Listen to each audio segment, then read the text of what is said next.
লম্বা সময় ধরে জাতীয় দলের জার্সিতে দেখা যায় না ক্রিকেটার তামিম ইকবালকে। কবে আন্তর্জাতিক ক্রিকেটে ফিরবেন দেশসেরা এই ওপেনার, সেই বিষয়টিও অনিশ্চিত। ভক্তদের জন্য সুখবর, ভারত সিরিজে দেখা যেতে পারে ৩৫ বছর বয়সী এই ক্রিকেটারকে। জানা গেছে ক্রিকেটার নয়, ধারাভাষ্যকার হিসেবে ভারত বাংলাদেশ সিরিজে দেখা যেতে পারে তামিমকে। এখনো বিষয়টি চূড়ান্ত না হলেও সম্প্রচারকারী সংস্থা স্টার স্পোর্টসের সঙ্গে আলোচনা চলছে। অবশ্য এই প্রথম নয়, এর আগেও আন্তর্জাতিক ক্রিকেটের পাশাপাশি ঘরোয়া ক্রিকেটে ধারাভাষ্যকারের ভূমিকায় দেখা গেছে তামিমকে।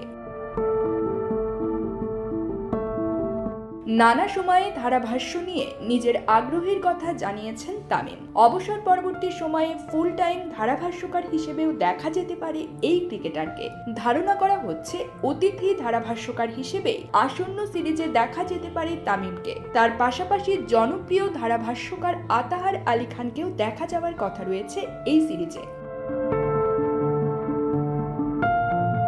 জাতীয় দলের জার্সিতে গত বছরের সেপ্টেম্বরে সর্বশেষ খেলেছিলেন তামিম। এরপর আর তাকে আন্তর্জাতিক অঙ্গনে দেখা যায়নি। নিজেকে সরিয়ে নেন কেন্দ্রীয় চুক্তি থেকেও। এমতাবস্থায় তাকে মাঠে ফেরাতে উদ্যোগ নিয়েছে বিসিবি। যদিও চলতি বছর আর আন্তর্জাতিক ক্রিকেটে ফিরছেন না বলে জানিয়েছেন তামিম। তামিমের সঙ্গে ধারণা করা হচ্ছে আসন্ন চ্যাম্পিয়ন্স ট্রফি দিয়ে ফের মাঠে ফিরতে পারেন এই বাঁহাতি ব্যাটার। তামিমের সঙ্গে কথা বলেই চূড়ান্ত সিদ্ধান্ত নিতে চায় বিসিবি।